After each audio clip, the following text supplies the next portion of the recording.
Good morning વિદ્યાર્થી મિત્રો. આજે આપણે ચેપ્ટર નંબર 5ની અંદર પુનઃ મૂલ્યાંકનને લગતો આપણે એક પ્રશ્ન જોવા જઈ રહ્યા છીએ. સ્વાધ્યાયનો દાખલા નંબર 7. તો દરેક વિદ્યાર્થી તે રકમ પર આવશે. એ અને બી સરખે હિસ્સે નફો નુકસાન વહેંચી લેતા ભાગીદારો છે. એટલે કે દાખલામાં આપણને નફા નુકસાનનું જૂનું પ્રમાણ આપેલું છે.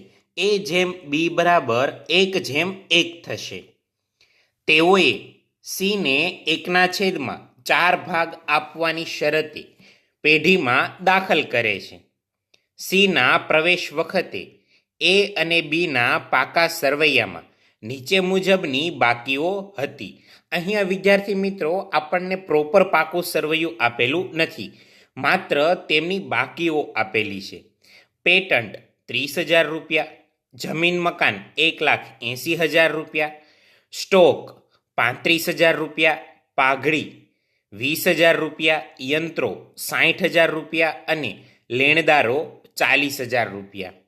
તો હવે સીના પ્રવેશ વખતે નક્કી કરવામાં આવ્યું કે તો તમને જેમ વાર્ષિક હિસાબોમાં પણ હવાલાઓ આપવામાં આવે છે, એવી જ રીતે ભાગીદારના પ્રવેશ અને નિવૃત્તિ સમયે પણ જે તમને દાખલાઓ આપવામાં આવશે તેમાં પણ હવાલાઓ સમાયેલા હશે. તો હવે આપણે એક પછી એક હવાલાઓને જોઈએ. તો પહેલો હવાલો પેટન્ટના પૂરેપૂરા માંડી વાળવા. એટલે બેટા પેટન્ટ્સ પર જઈને આપણે 1 નંબર આપી દઈએ. હવે પેટન્ટ્સના પૂરેપૂરા માંડી વાળવા એટલે કે તમારી પાસે પેટન્ટ મિલકત તરીકે 30,000 રૂપિયા છે. તમે પેટન્ટની રકમ પૂરેપૂરી માંડી વાળશો એનો અર્થ એવો થયો કે તમારા ચોપડે રહેલી પેટન્ટની કિંમત હવે તેની રકમ 0 થવાની છે. એટલે જે આપણે આમનોંધના પોઈન્ટ્સ જોયા હતા તો તેની અંદર અહીંયા કહેવાનો અર્થ એવો થશે કે પેટન્ટ એટલે કે મિલકતની રકમમાં ઘટાડો થાય ત્યારે. ત્યાર પછી બીજો પોઈન્ટ કે જમીન મકાનની કિંમતમાં 20% વધારો કરવો. એટલે કે આપણે જમીન મકાન પર જઈને 2 નંબર આપી દઈએ. તો જમીન મકાનની કિંમત થાય 1,80,000 રૂપિયા. હવે જો તેમાં 20%નો વધારો થાય તો 1,80,000ના 20% કરીએ એટલે રકમ આવે 36,000 રૂપિયા. એટલે જ્યારે મિલકતની કિંમતમાં વધારો થાય ત્યારે આપણે આમ નોંધ કઈ રીતે કરી. હવાલા નંબર 3, યંત્રોની કિંમત 60% સુધી ગણવી. તો વિદ્યાર્થી મિત્રો આ પોઈન્ટને તમે સ્ટારમાં કરી દેજો, કેમ કે જે લખાણ લખેલું છે તે તમારે ખાસ સમજવાનું છે કે યંત્રોની કિંમત તમારે માત્ર 60% સુધી જ લેવાની છે. તો ઓટોમેટિક આપણા યંત્રોની કિંમતમાં કેટલા ટકાનો ઘટાડો થયો હશે? 40%નો. તો આપણે અહીંયા પર ગણતરીમાં 60% નથી લેવાના, આપણે અહીંયા માત્ર જે 40% નથી આપ્યા તે લેવાના છે. એટલે કે યંત્રોની કિંમત 60,000 જે છે તેમાંથી 40% રકમ એટલે કે 24,000 રૂપિયાનો આપણે ઘટાડો કરવાનો છે. એટલે કે જ્યારે મિલકતની કિંમતમાં ઘટાડો થાય ત્યારે. એટલે આપણે યંત્રો પર જઈને 3 નંબર આપી દઈએ. ત્યાર પછી હવાલા નંબર 4, સ્ટોકની કિંમત પડતર કરતાં 4,000 વધારે આંકવામાં આવેલી છે. એટલે કે સ્ટોકનું ઓવર વેલ્યુએશન કર્યું છે. તો આપણે એટલી રકમને બાદ કરવાની. એટલે કે સ્ટોકની કિંમતમાં આપણે 4,000 રૂપિયાનો ઘટાડો કરવાનો છે. તો સ્ટોક આપેલો છે ત્યાં આપણે આપી દઈએ 4 નંબર. હવે હવાલા નંબર 5, લેણદારોમાંથી ₹6,000 ચૂકવવા નહીં પડે. તો વિદ્યાર્થી મિત્રો જ્યારે તમારી પાસે ક્વેશ્ચનમાં લેણદાર આપેલા છે 40,000 રૂપિયા, તો ત્યાં આપણે પહેલાં 5 નંબર આપી દઈએ. તો તમારે ચૂકવવાના થાય છે 40,000 રૂપિયા, એમાંથી તમારે 6,000 રૂપિયા ચૂકવવા નહીં પડે. એટલે તમારે હવે માત્ર ચૂકવણી કરવાની થશે 34,000 રૂપિયાની. તો તમને ખરેખર ફાયદો કેટલો થાય છે અત્યારે?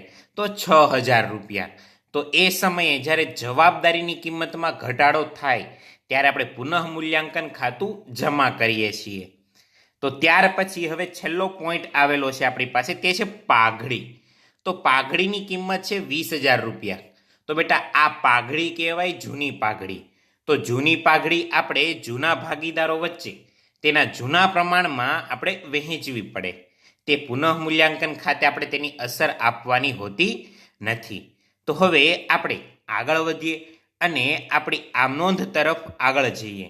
તો આપણી આમનોંધ માટે એ અને બીની ભાગીદારી પેઢીના ચોપડે પુનઃમૂલ્યાંકનની હિસાબી આમનોંધ.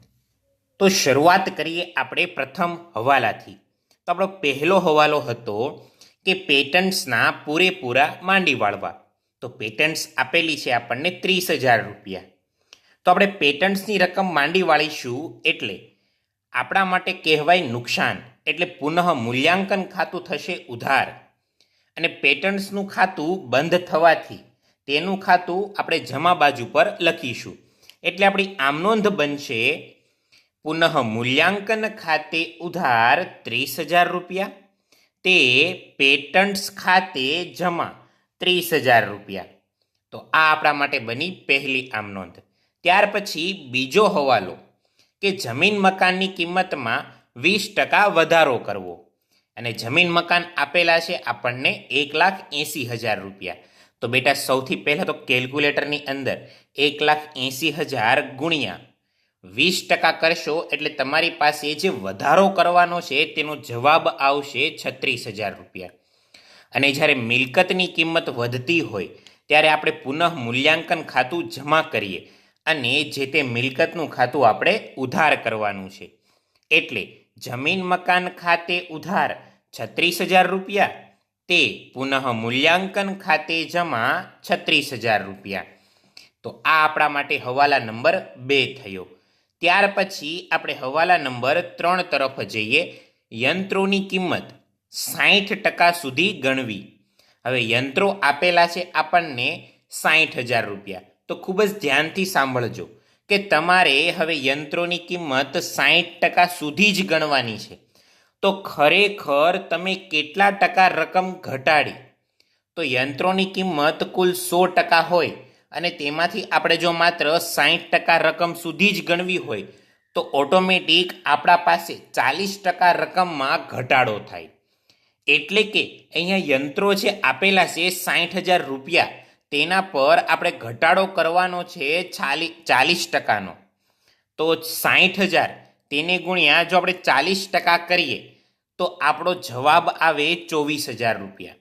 એટલે યંત્રોની કિંમતમાં આપણે 24,000 રૂપિયાનો ઘટાડો કરીએ તો જ્યારે મિલકતોની કિંમત ઘટે ત્યારે પુનઃ મૂલ્યાંકન ખાતું આપણે ઉધાર કરીએ અને જે તે મિલકતોના ખાતા આપણે જમા કરીએ છીએ.